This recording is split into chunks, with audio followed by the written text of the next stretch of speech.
Okay, good morning everyone.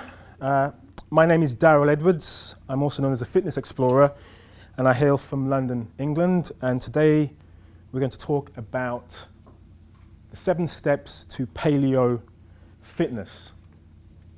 A little bit about me. Some of you know I was formerly a computer programmer working in investment banking, over 20 years within that environment. And so it's quite a difference in lifestyle to what I do now. I've written a couple of books, one called Paleo Fitness, and my most recent book, Paleo from A to Z. And it's really an exploration of my journey into living a healthier lifestyle. I'm also a movement coach and a nutritionist. This is one of my clients over a 3-month period. He's 40 years old and wanted to kind of renew and reinvigorate his life. And this was the transformation after 3 short months. And several years on, I still meet him occasionally. He's still looking just as well and feeling just as great. So I was looking for some interesting stats around obesity. And we're kind of all familiar with most of the information. You know, there's 68% of overweight and obesity in the US. It's pretty much the same elsewhere around the world. But the proportion of obesity is what's striking. If you have a look at this chart here, and this is looking at global population, percentages by region, and the amount of obesity attributed to those regions. And I mean, this is remarkable for North America. You basically own over 1/3 of excess weight on the planet. Incredible. Okay, so the obesity stats kind of lie somewhat, but the actual amount of weight doesn't. So this is pretty remarkable. Looking at Asia, 61% of the global population, only 13% of excess body fat. Similar with Europe, 13% global population.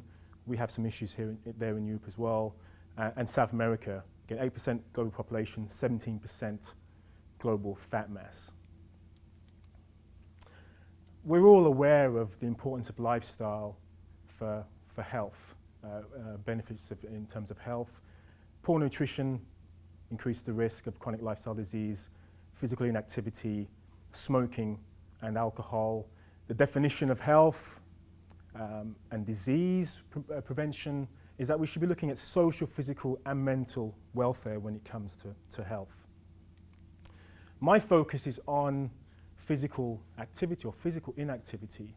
And I was looking for definitions around physical activity, and this is probably the best one that I could look up. What defines physical activity is significant and substantial contraction of skeletal muscle with an increase in energy expenditure. So we should be getting breathless, we should be elevating the heart rate.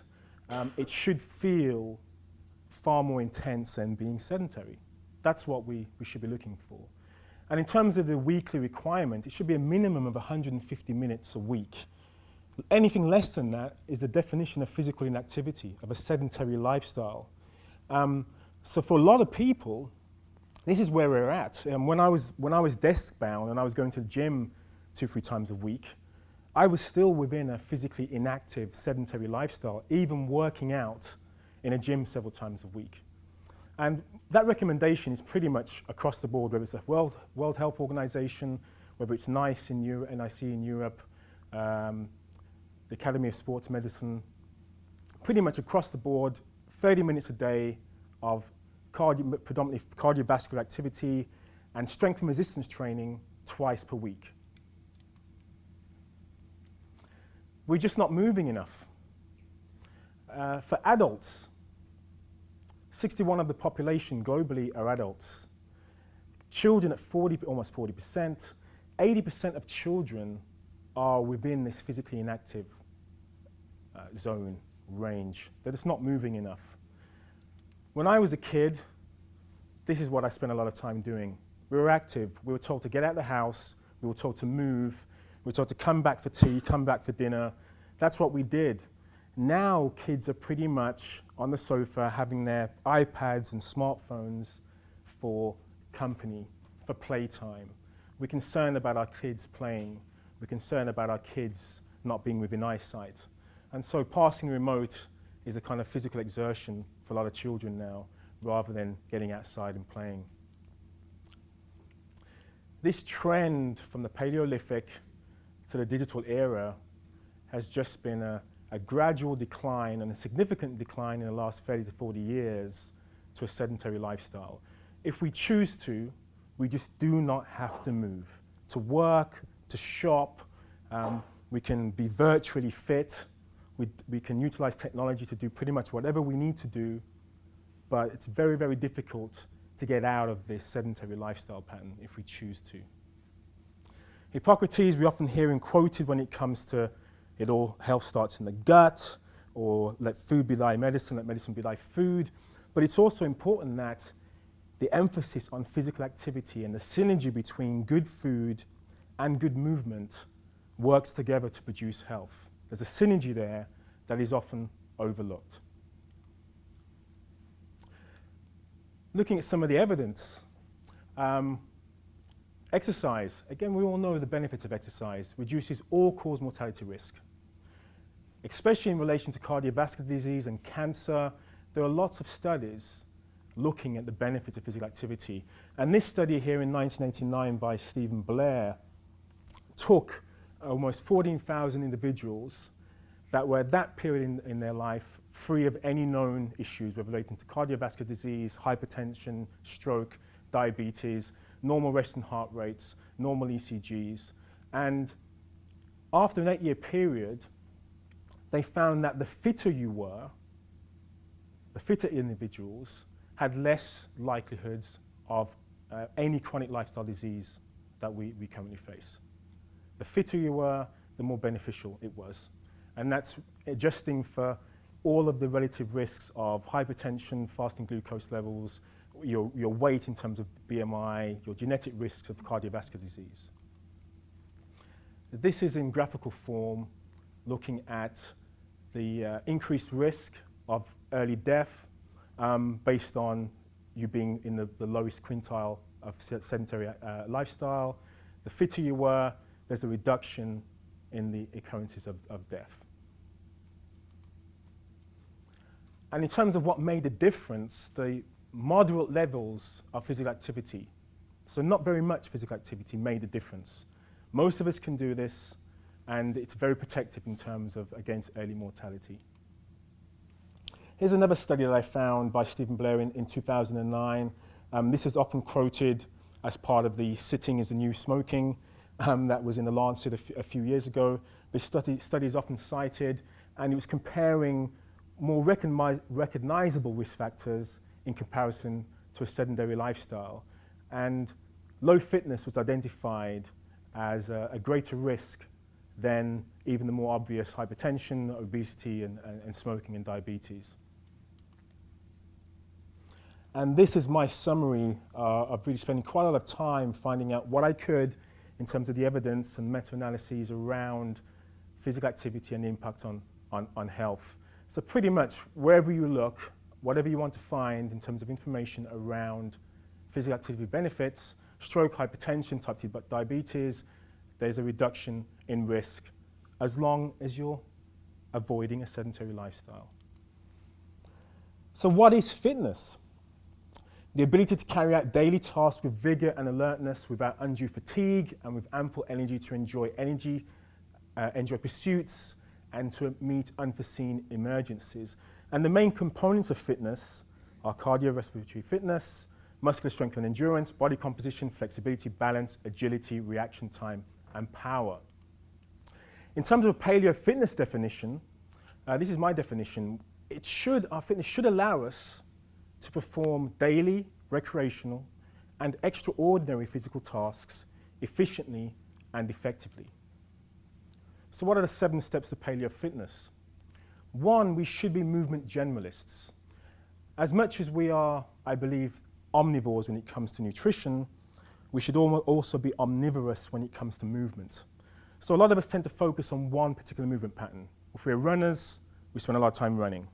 If we enjoy swimming, that's what we want to spend our time focusing on swimming, on endurance activities. If you like being in a gym and lifting weights, strength training is our forte. But we're actually designed to be far more multi-skilled and multifaceted in this, and not specialists in one or two areas. We're kind of a jack of all trades and masters of none when it comes to movement. And that's what we should be focusing on. Secondly, we should get outdoors. There are lots of benefits about being outside. Looking at the color green, looking at trees, looking at the grass, boosts the immune system. Of course, we're getting vitamin D when we get exposure to the sun. We have high levels of endorphins when we're exercising outdoors. There's an affinity with nature that we have in terms of biophilia. So being outside is far more beneficial than just performing the physical activity itself. So it's really important to try and spend as much time outdoors as possible when it comes to physical activity. When it comes to fitness, I like to think about the practical benefits of fitness. Functional fitness is all well and good, but we want to go beyond function to looking at how fitness can help us day to day. And sometimes life presents challenges of a physical nature that require almost superhuman feats of strength and endurance. And occasionally we do have to prepare ourselves for those type of feats. What does our fitness allow us to do? It's a question I often ask myself. Integrated movement. Integration means for me that I should be looking at movement patterns throughout my entire day. I may not have 30 minutes or an hour that I can set aside using exercise as a hobby, but I can definitely wake up in the morning, I can roll out of bed, I can crawl across to collect different bits and pieces of equipment for my room. I can pick people up, I can hug people, I can basically try to get more physically active throughout my day rather than just having a block period of time for physical activity. Be mindful. A lot of time when we're exercising, it becomes mindless and repetitious. We don't really focus on what we're doing. You know, we do bicep curls in the gym, we're looking at our watch, thinking about when this is going to end. It tends to be quite punishing and grueling. And I think we should be spending less time thinking about an exercise prescription and more about thinking about the importance of movement and a mind-body connection with everything that we do. Of course, you can't have too much of a good thing, and we've all done it. I've definitely done it. Exercise too much. Exercise to the point where it becomes an issue. It becomes detrimental. It actually doesn't promote good health. So I think it's really important to avoid overkill. And finally, exercise should be playful. We should be using our imagination. We should be setting up and creating our own kind of boundaries and barriers that we did as kids. Movement was enjoyable as children, but for adults it's something that we want to avoid unless we're really almost addicts or addictive to an exercise regimen. But if you're not, it can be very difficult to maintain and motivate ourselves when it comes to movement. So this is what I suggest we should be doing in terms of a new paradigm for fitness. I believe we should get fit, but F-I-T-T.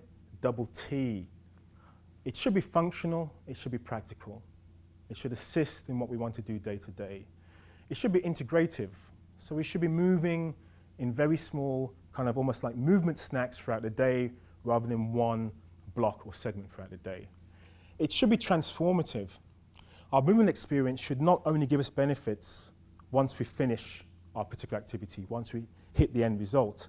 It should be process-based. I should be enjoying the process. I should be getting that endorphin rush immediately, not at the end. And finally, it should be therapeutic. If our movement craft takes us away from health, it should be avoided. So the three key principles of my movement practice called primal play is that our movement should be powerful, it should be practical, and it should be playful. So, I believe we should spend less time working out and more time playing out. And on that note, there is something that I definitely wish to share with you all. Bear with me one moment. This is a letter that I wrote to a very dear they're now a friend of mine, but they weren't a friend at the point in time that I wrote this letter. So I just wanted to share this with you very quickly. Dear exercise, I just can't take it anymore. When we started out together, things were great. I always looked forward to our time together. Whether it was a quickie high-intensity session or an all-day marathon session, it was rewarding. I even contemplated the obstacle of dealing with your tough mother. Don't get me wrong, at times you were difficult. And a pain in the backside, otherwise known as muscle soreness in the glutes, and everywhere else actually. But I really enjoyed our love affair. I felt we were getting stronger. I made a commitment to spend even more time with you. I would tell my friends and family about you at any opportunity. It was beautiful. But then it all changed. It all changed. You see, it all started when you became too demanding, constantly expecting more and more from me. Every time I saw you, it became more intense and more painful. You told me I had to work harder on our relationship, but I was too easily distracted by other things going on in my life. I started to notice something else who wanted to comfort me and give me more attention. It was my armchair. I was seduced. I know it's no excuse, and I hope you can forgive me. In other words, exercise, it's not you, it's me. Thank you.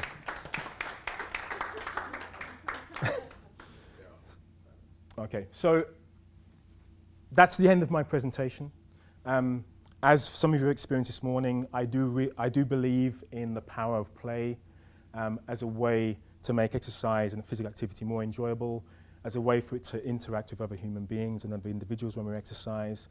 And it really takes me back to my childhood where I wasn't concerned or afraid of engaging in physical activity. It was something that I enjoyed. And I feel very privileged and very fortunate to be able to relive that now as an adult and find passion in what I do. So hopefully you have some questions for me. My name is Darryl Edwards, otherwise known as a fitness explorer. I hate working out, but I do enjoy playing out. Thank you very much. So Darryl, I have a question, which, I'd say my most common paradigm that I encounter in my patients to whom I want to speak about exercise is they say, oh, I exercise. I go for long walks 3 or 4 times a week. And, we're a slightly hilly town, but really feels like a huge task in the last 5 minutes of the appointment to talk to them about what they need to incorporate to get something a little bit more diversely fit than going for long walks every day, which is at least is outside. Okay, that's yes, okay. at least it's outside. Yeah, I mean, when we look at our ancestors, they walked an average 6 to 9 miles a day, which is a lot. So you just and that's background. That's not exercise. That is background. That's basically the default, unfortunately. Of course, we don't have a need to walk 6 to 9 miles a day now, and it can be very difficult to find the time to be active. What I would suggest is that whatever you're doing, you need to have constant overload. So, and that overload shouldn't necessarily be about increasing the amount of time taken to perform that activity. So in other words, if they say I walk for 30 minutes every day, and that's all I do, and that's all the only time that I have, then they should find ways to increase the intensity during that walk. So that might be, okay, I need to focus on, what's one of the things that we lose as we age? Balance. Okay, so whilst I'm walking, I'll hopefully find a railing or some rocks that I can walk on so I can focus on my balance. I need to work on my resistance training. I don't have the time. Within your 30-minute walk, you might find a rock or a log. You may be able to piggyback your partner and walk for a few steps.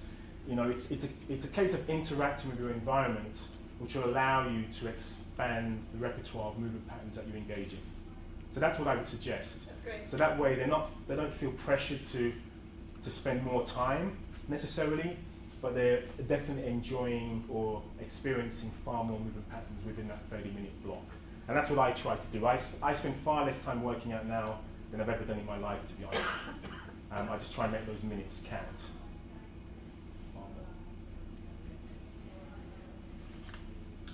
Darryl, I take care of chronic pain patients with a lot of arthritic conditions, and so getting them to do strength training and getting them to get increased flexibility through play seems a difficult task. So, you know, I prescribe swimming, walking against resistance in water. Yes. You know, minimal things that for people are, you know, just any kind of movement causes pain. So do you have any clients like that? I do actually. So I was privileged enough to, I actually spoke at Harvard Medical School late last year. And so there were lots of doctors and orthopedic surgeons who were talking about a lot of their clients who basically feel pain almost immediately. I'm sure you're aware of the studies that suggest that there is pain relief, even with those with severe arthritis, once they engage in physical activity. It doesn't have to be vigorous. As long as they move, as long as there's some synovial fluid involved, then it is going to be beneficial. In terms of personally, my oldest client now is 94 years old, okay? It's painful for her to even blink, let alone move any major muscle groups. But whenever she's engaging in movement, the pain disappears. And especially, I think the bonus and the benefit of something like play is it's really involving the mind and taking your mind back, and that's really beneficial and helpful. So I do have quite a lot of clients who suffer from a whole host of issues who can engage in movement practice. It just has to be the right type of prescription for them. So they're not feeling kind of acute, immediate pain.